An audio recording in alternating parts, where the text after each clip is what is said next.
मैं सभी विद्यार्थियों का आर्य क्लास यूट्यूब चैनल के अंतर्गत बहुत-बहुत स्वागत, वेलकम और अभिनंदन करता हूं। डियर स्टूडेंट्स और प्यारे साथियों, आज जो हम बात करेंगे राजस्थान सामान्य अध्ययन के संदर्भ में अपन जो है बात करने वाले हैं और आज की क्लास का जो हमारा जो टॉपिक रहेगा वो राजस्थान के प्रजामंडल आंदोलन के संदर्भ में जो है हमारी क्लास रहेगी। तो निश्चित रूप में जो है आने वाली जो कॉम्पिटिटिव एग्जाम्स है, आरपीएससी है, इसके अलावा राजस्थान की जो भर्ती परीक्षाएं हैं उनमें निश्चित रूप में जो है यहाँ से क्वेश्चन जो है पूछे जाते हैं। तो डियर स्टूडेंट्स और प्यारे साथियों, मैं उम्मीद करता हूँ कि निश्चित रूप में ये क्लास हमारे लिए जो है उपयोगी होगी। तो आज का क्लास आज की क्लास के अंतर्गत जो है राजस्थान के प्रमुख प्रजामंडल आंदोलन के संदर्भ में अपन देखने वाले हैं। देखिए, एक तो जो प्रजामंडल है, सबसे पहले तो हम ये समझने का प्रयास करेंगे कि प्रजामंडल क्या होता है। तो सबसे पहले डियर स्टूडेंट्स, आप जो है रजिस्टर और पेन साथ में रखें और जो महत्वपूर्ण जो बातें हैं अपन नोट करते हुए भी चलेंगे। तो निश्चित रूप में जो है हमारे लिए जो है क्लास उपयोगी साबित होगी। सबसे पहले तो हम ये समझते हैं कि प्रजामंडल किसे कहते हैं, प्रजामंडल का तात्पर्य क्या था। प्रजामंडल, प्रजामंडल देखिए, जो प्रजामंडल था कि प्रजामंडल राजा की बिना अनुमति के उत्तरदायी शासन के स्थापना के लिए, राजा की बिना अनुमति से उत्तरदायी शासन के स्थापना के लिए चलाया गया जो आंदोलन था उसको जो है प्रजामंडल के नाम से जाना जाता था। तो नोट कर लीजिए, प्रजामंडल राजा की बिना अनुमति के, लिखिए राजा की बिना अनुमति, राजा की बिना अनुमति के उत्तरदायी शासन के, बिना अनुमति के उत्तरदायी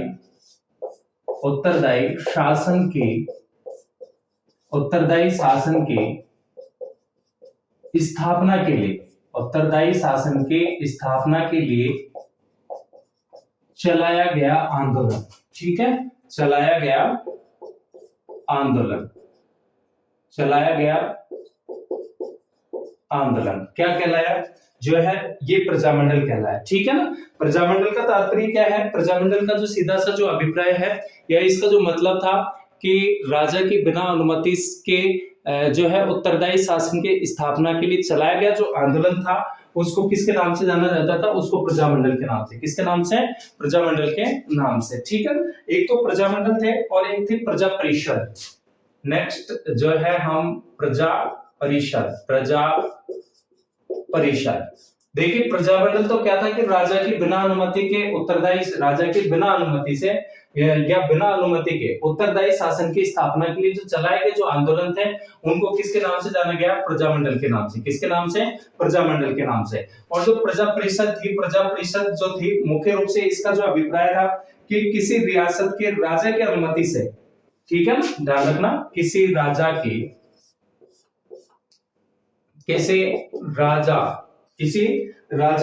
या किसी रियासत में, उस समय जो रियासतें थी और रियासतों के जो प्रमुख थे वो राजा थे, लेकिन इन्होंने भी जो है अधीनता स्वीकार कर रखी थी ब्रिटिश सरकार की। तो किसी रियासत में राजा की अनुमति से, किसी रियासत में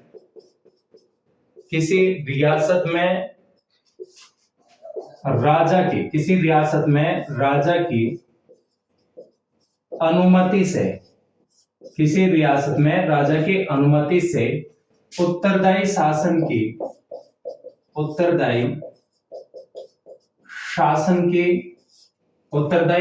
के स्थापना के लिए, उत्तरदायी शासन के स्थापना के लिए चलाया गया आंदोलन।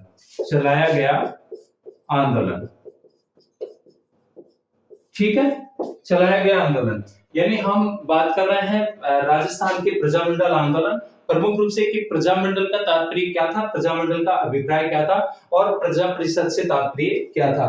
तो जो प्रजामंडल था कि राजा की बिना अनुमति के उत्तरदायी शासन की स्थापना हेतु चलाया गया जो आंदोलन था वो प्रजामंडल कहलाए। और जो प्रजा परिषद थी कि किसी रियासत में राजा की अनुमति से, किसी रियासत में राजा की अनुमति से उत्तरदायी शासन हेतु चलाया गया आंदोलन। ठीक है ना, स्थापना के लिए चलाया गया आंदोलन, ये क्या कहलाई, ये प्रजा परिषद कहलाई। ठीक है, देखिए अब एक बात आपको महत्वपूर्ण नोट करनी है, नोट कर लीजिए कि राजस्थान में सर्वप्रथम उत्तरदायी शासन की स्थापना जो है राजस्थान में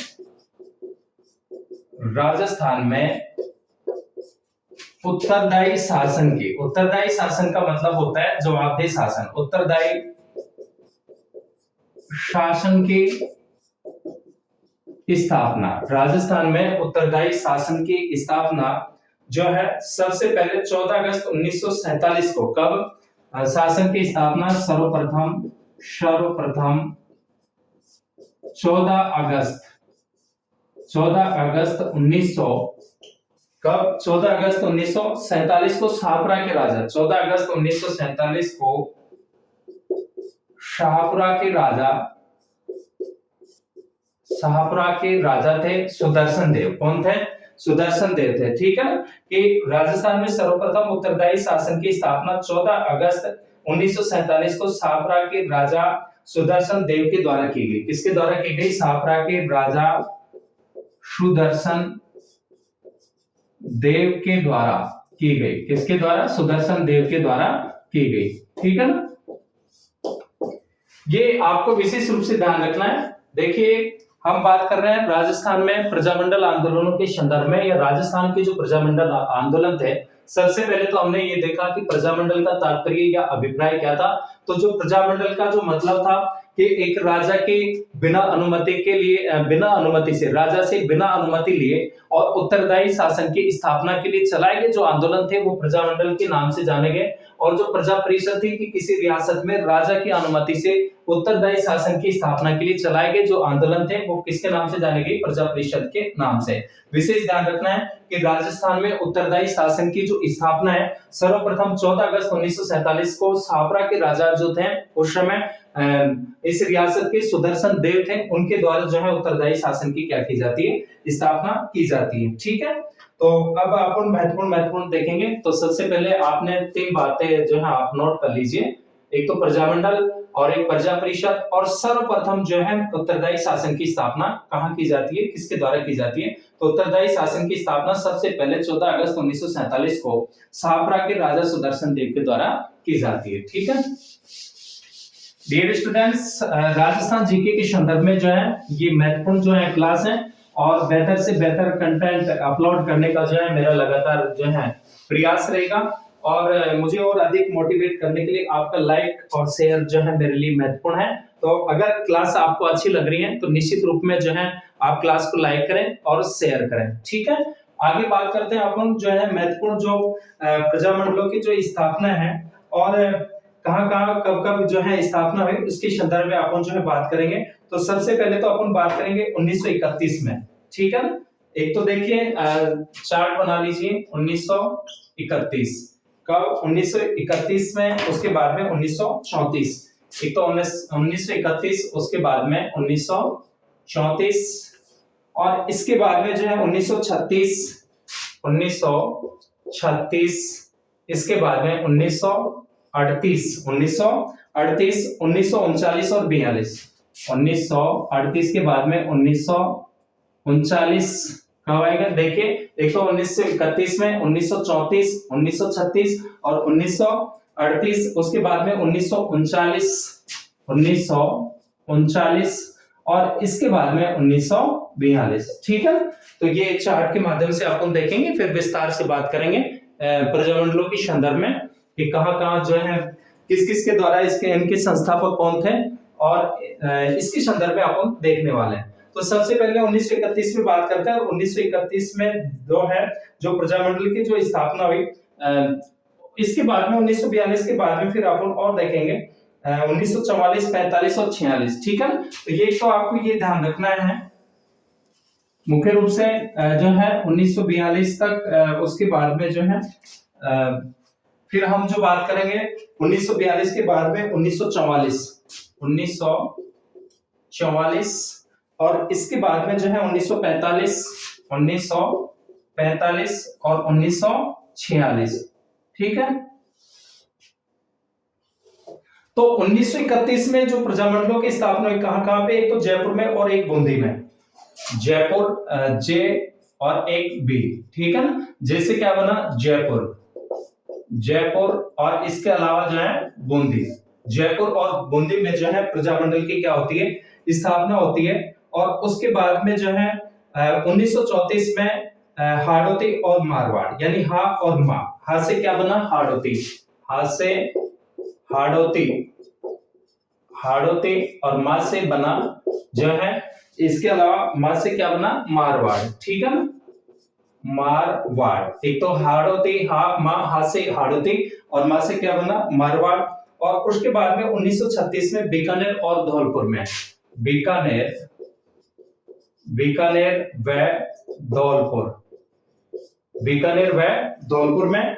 और जो है 1938 के अंतर्गत जो है 1938 में अलवर, भरतपुर, करौली, मेवाड़ और छापरा, अलवर, अलवर, भरतपुर, शाहपुरा, कहां कहां पे, अलवर, भरतपुर, शाहपुरा, करौली और मेवाड़, करौली व मेवाड़, करौली व मेवाड़ में स्थापना होती है। उसके बाद में 1939 में कोटा, सिरोही और किशनगढ़, कोटा, सिरोही व किशनगढ़, किशनगढ़, ठीक है, कोटा, सिरोही व किशनगढ़। और इसके बाद में 1942 में जो है कुशलगढ़ में, कहां पे, कुशलगढ़, कुशलगढ़, यहां पे स्थापना होती है। देखिए 1931 में सबसे पहले जयपुर में, जयपुर और फिर जो है बूंदी में 1931 में, और 1934 में हाड़ौती और मारवाड़ में, 1936 में बीकानेर और धौलपुर में, और 1938 में अलवर, भरतपुर, छापरा, करौली और मेवाड़, 1939 में कोटा, सिरोही और किशनगढ़ में, और 1942 में जो है कुशलगढ़ में स्थापना होती है। इसके बाद में 1944 में डूंगरपुर, कहां पे, डूंगरपुर, डूंगरपुर में इसकी स्थापना हुई। और उसके बाद में 45 में जैसलमेर, बांसवाड़ा और प्रतापगढ़, जैसलमेर, जैसलमेर, बांसवाड़ा व प्रतापगढ़, जैसलमेर, बांसवाड़ा व प्रतापगढ़ में स्थापना होती है। और इसके बाद में जो है 1946 में कहां पे, झालावाड़ में, 1946 में झालावाड़, कहां पे स्थापना हुई, झालावाड़ में। तो प्रिय विद्यार्थियों जो है, राजस्थान के जो प्रजामंडल आंदोलन है और जो प्रजामंडल आंदोलन है उसमें सबसे पहले 1931 में कहां पे, जयपुर, बूंदी, 1934 में जो है कहां पे, हाड़ौती और मारवाड़ में, इसके बाद में 36 में बीकानेर, धौलपुर, और 38 में अलवर, भरतपुर, छापरा, करौली, और उसके बाद में मेवाड़, और 1939 में जो है कोटा, सिरोही, किशनगढ़, और 42 में जो है कुशलगढ़ में, ठीक है ना, किशनगढ़ में कब, 1939 के अंतर्गत कोटा, सिरोही और किशनगढ़। और इसके बाद में जो है जो स्थापना हुई वो 1942 में, 1942 में जो होती है वो कहां पे होती है, 1942 में कुशलगढ़ में, ठीक है ना, 1942 में कहां पे स्थापना हुई, कुशलगढ़ में स्थापना होती है। और 1944 के अंतर्गत 44 में जो है डूंगरपुर, और 1945 में जो है जैसलमेर, बांसवाड़ा और जो है प्रतापगढ़ में क्या होती है, स्थापना होती है, ठीक है। और इसके बाद में 1946 में झालावाड़ में। इसके बाद में अपन संस्थापकों के संदर्भ में भी देखेंगे। तो सबसे पहले जो हम बात करेंगे वो जयपुर प्रजामंडल के संदर्भ में करेंगे। कहां, जयपुर प्रजामंडल के संदर्भ में। देखिए इसकी जो स्थापना हुई वो 1931 में होती है, और संस्थापक थे कपूर चंद्र पाटनी, ठीक है ना, कौन थे, नोट कर लीजिए, जयपुर में कपूर चंद्र पाटनी, ये संस्थापक थे कपूर चंद्र पाटनी। और जो है कार्यालय इसका आगरा था, इसका जो कार्यालय था कहां पे स्थित था, आगरा में, ठीक है ना, कहां पे स्थित था, आगरा में था। और 1936 को प्रजामंडल को इसको गैर कानूनी घोषित कर दिया गया। 1936 में इस प्रजामंडल को क्या कर दिया जाता है, गैर कानूनी रूप से जो है घोषित कर दिया जाता है। और फिर से इसकी पुनः स्थापना होती है दिसंबर 1936 में। और संस्थापक जो थे वो जमनालाल बजाज, हीरालाल शास्त्री और अध्यक्ष चिरंजीलाल मिश्र थे, और मुख्य सचिव हीरालाल शास्त्री थे। इसके बाद में जो है नोट कर लीजिए। चलिए साथ साथ में अपन नोट कर लेते हैं। तो सबसे पहले आप चार्ट बना लीजिए कि कौन से प्रजामंडल की कौन सी सन में जो है क्या क्या स्थापना होती है और कहां कहां पर प्रजामंडलों की स्थापना हुई। फिर अपन जो है विस्तार से लिखेंगे। तो सबसे पहले आप जो है ये चार्ट बनाइए कि 1931 में जयपुर और बूंदी, 34 में हाड़ौती और मारवाड़ में, और 36 में बीकानेर धौलपुर, और 38 में अलवर भरतपुर शाहपुरा करौली और मेवाड़ में, तथा 1939 में कोटा सिरोही और किशनगढ़ में, 1942 में कुशलगढ़ में, और 1944 में जो है डूंगरपुर में, 1945 में जैसलमेर और जो है बांसवाड़ा और प्रतापगढ़ में, तथा 1946 में झालावाड़ में क्या होती है, स्थापना होती है। तो सबसे पहले आप नोट कर लीजिए जयपुर प्रजामंडल। सबसे पहले लिखिए जयपुर प्रजामंडल।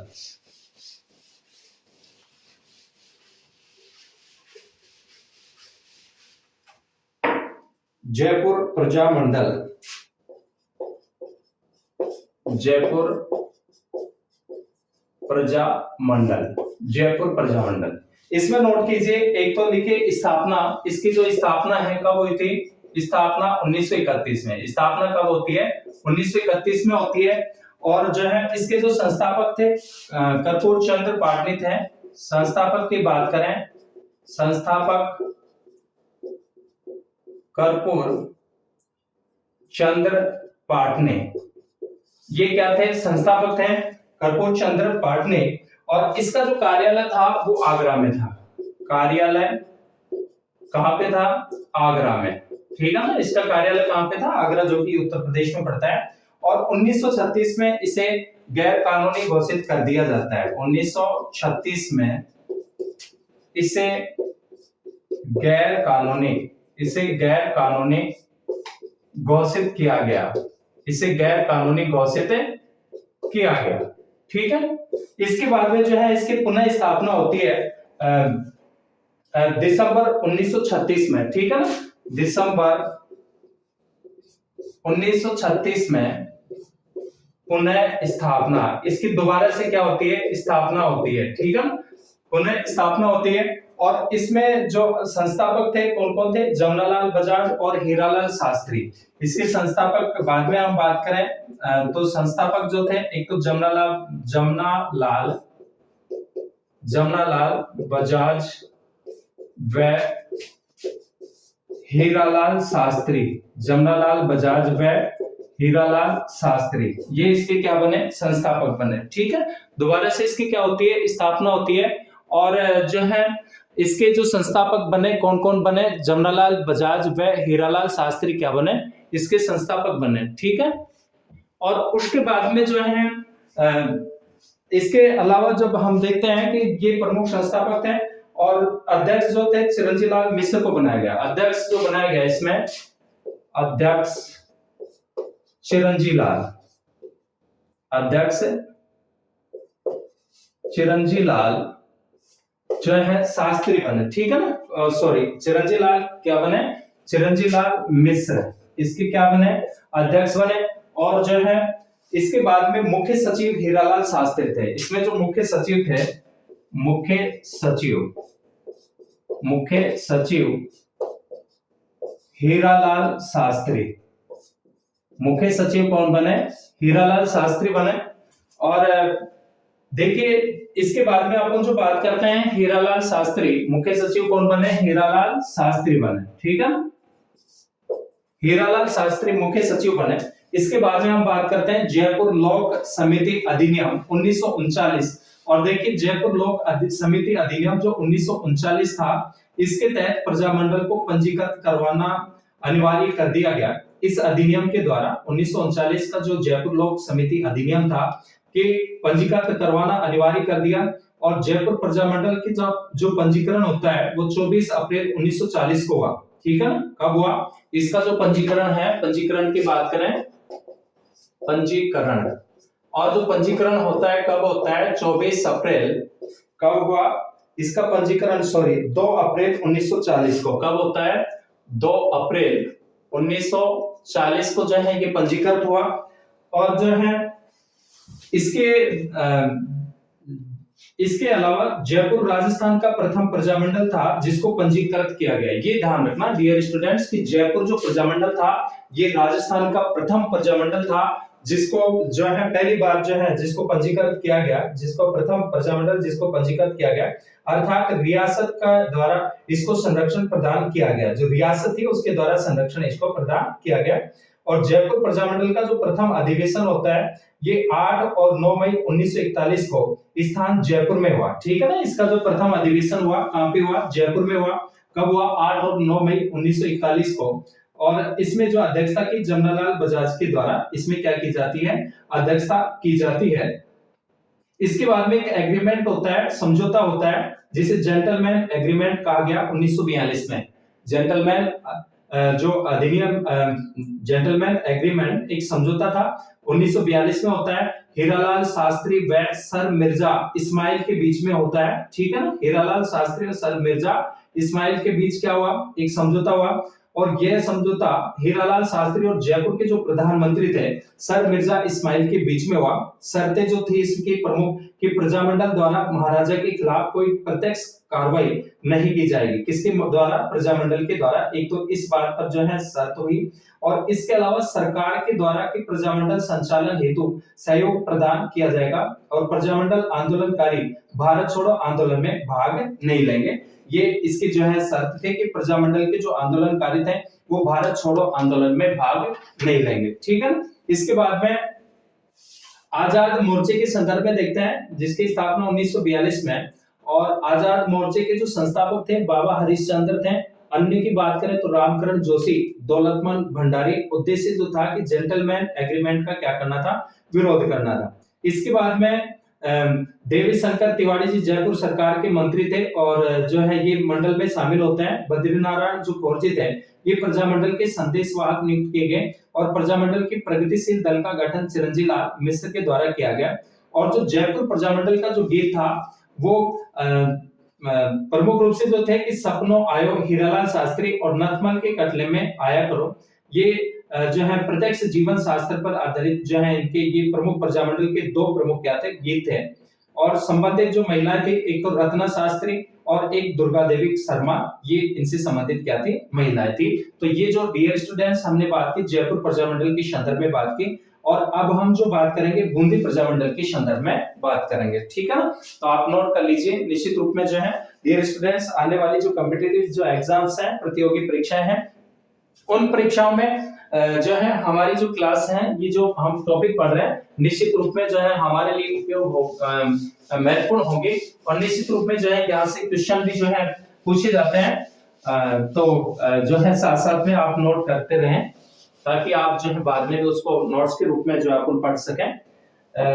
इसके बाद में पहले जो है 1931 में जयपुर की स्थापना हुई, जयपुर प्रजामंडल की। और उसके बाद में जो है इसी दौरान जो है 1931 में जो है बूंदी प्रजामंडल की। तो सेकंड नंबर पे पढ़ते हैं बूंदी प्रजामंडल। कौन सा प्रजामंडल? बूंदी प्रजामंडल। बूंदी प्रजामंडल देखिए बूंदी प्रजामंडल की स्थापना 1931 में और इसके जो संस्थापक थे कौन कौन थे? एक तो कांति लाल। कौन कौन थे? कांति लाल। साथ साथ लिखते रहे कि इसके जो संस्थापक थे कौन थे? कांतिलाल थे। कांतिलाल।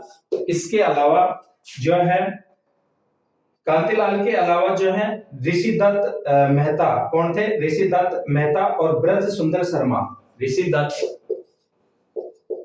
ऋषिदत्त मेहता व एक तो कांतिलाल, एक ऋषिदत्त मेहता व जो है ब्रज सुंदर शर्मा। ब्रज सुंदर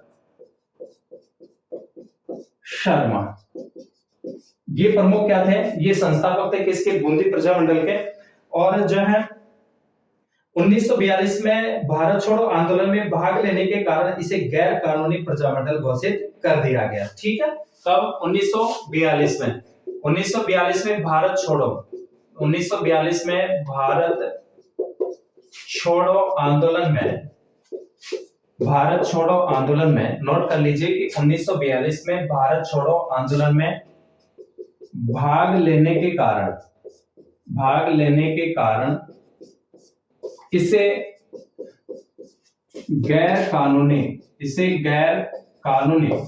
घोषित कर दिया गया, इसे गैर कानूनी घोषित कर दिया गया। ठीक है, कब घोषित कर दिया गया गैर कानूनी? 1942 में, क्योंकि इसके जो सदस्य थे वो भारत छोड़ो आंदोलन में भाग लिए और भाग लेने के कारण इसे गैर कानूनी प्रजामंडल जो है घोषित कर दिया गया।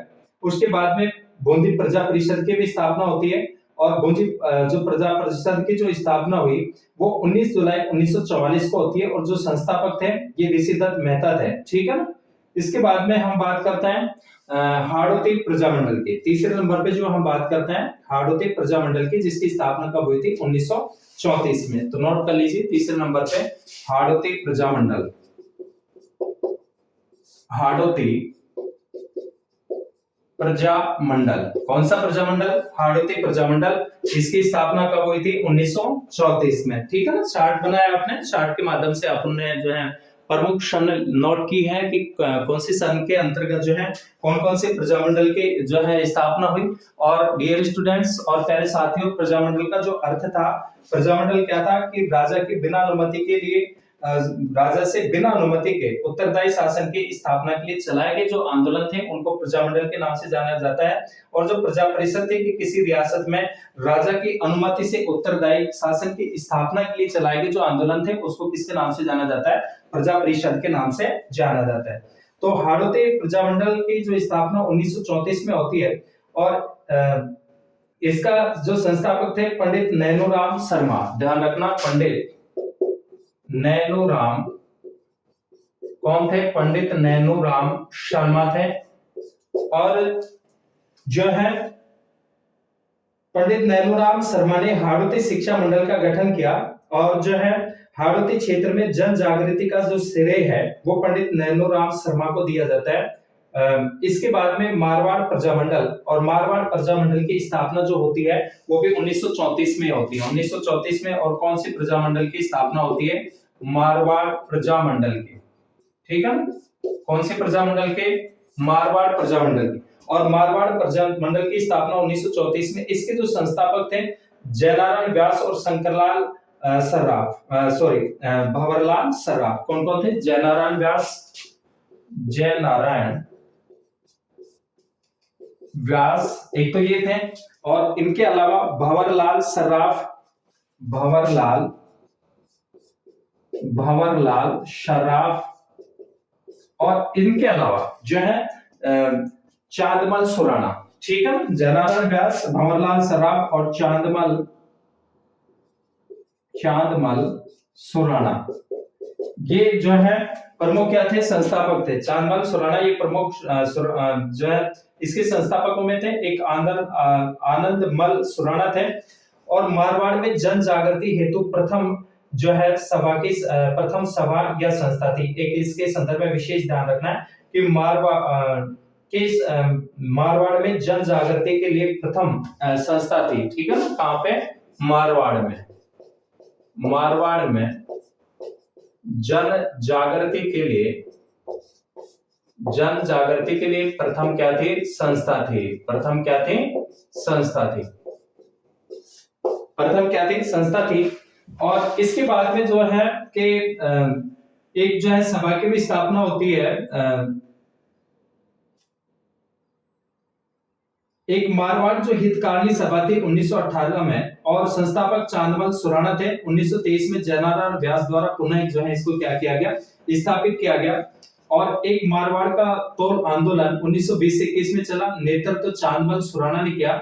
इसका जो कारण था कि 100 तोले का शेर और 80 तोलों में बदलने में। ठीक है, 100 तोलों का शेर को 80 तोलों में बदलने पर जो है ये मारवाड़ का तोल आंदोलन चला 1920 और 21 में। इसके बाद में मारवाड़ सेवा संघ 1920 में स्थापना होती है। संस्थापक जो थे जयनारायण व्यास थे, और यह राजस्थान सेवा संघ की सहयोगी क्या थी? संस्था थी। सहयोगी क्या थी? संस्था थी।